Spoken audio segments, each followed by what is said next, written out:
Wow, what a start. Donald Trump began his presidency with a blizzard of executive orders. He's not holding back in advancing a conservative agenda. An emergency has been declared to secure the southern border. DEI hires in the federal government are being fired. The renewable energy bondoodle is over, and mass deportations have begun. But what about Mississippi? Have our state lawmakers been using their time in office to deliver the change we need? The good news is that 2 weeks into the 2025 legislative session, there are some significant conservative bills at the Capitol under consideration. School choice. HB 1435 by Jansen Owen offers public-to-public school choice. It would give every Mississippi family the choice options that last year the legislature extended to military families. HB 1433 by Rob Robertson would allow a limited form of public-to-private school choice in D and F rated districts. Shout out to Representative Owen and Representative Robson. Both bills are vitally important and we strongly support them. Also worth watching are bills to increase the number of charter schools and overhaul our phony district grading system. Income tax abolition. The House has already passed HB 1, which offers to eliminate the state income tax over the next decade. It would be truly awesome if this were to pass. There's an issue with the fact that the bill front-loads some of the tax rises early on, but I'm confident that good Conservatives can make this work. Kudos to Trey Lamar and Jason White. Then there's anti-diversity, equity and inclusion law. SB 2223 by Senator Hill, HB 1179 by Representative Curry, and HB 1416 also by Representative Curry offer comprehensive legislative action to address DEI. This is timely given that President Trump has just repealed Lyndon Johnson's executive order that mandated reverse discrimination. Also important is Senator England's bill, SB 2182, which would let sunlight in as a sort of anti-DEI disinfectant. Families would have a right to see what their kids are being taught in the classroom.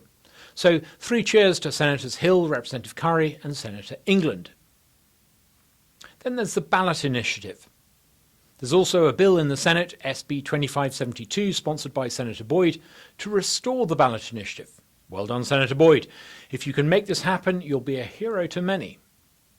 Given that the Senate has been the place that efforts to restore the ballot initiative have usually gone to die, the fact that this has the sanction of some in the Senate might be significant.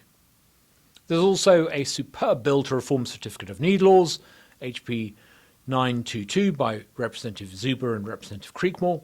1,000 cheers to both of them. There are also some excellent proposals to allow Mississippians to buy wine online.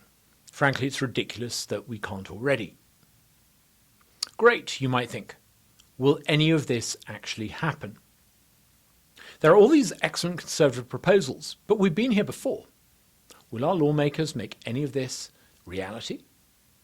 What's already happened to some of the anti-DEI bills I was just talking about is instructive. Mississippi Lieutenant Governor Delbert Hosemann moved to kill Senator Hill's anti-DEI bill through a procedural sleight of hand. He did so by so-called double referring the Hill bill, meaning that the chances of it progressing further are tiny. Mr. Hosemann maneuvered to kill the anti-DEI bill in Jackson the very week that President Trump issued executive orders to combat DEI in Washington. Fortunately, lurking on the list of bills is a Senate bill, another one, SB 2515, called the Refocus Bill by Senator Boyd. It proposes a long overdue review of our public universities, and it seems to include a section on tackling DEI, or at least preventing public universities from maintaining a diversity, equity and inclusion office. We know that Ole Miss and other universities have already rebranded their diversity departments, so the bill could just be symbolic. It might do nothing to counter leftist faculty while allowing politicians to play word salad on Supertalk. But depending on the language that Senator Boyd uses, her bill might actually be meaningful. This could be the kind of anti-DEI bill Mississippi needs. Here at the Center for Public Policy, we've built up a large audience across the state. Our weekly email goes out to over 80,000 people in Mississippi.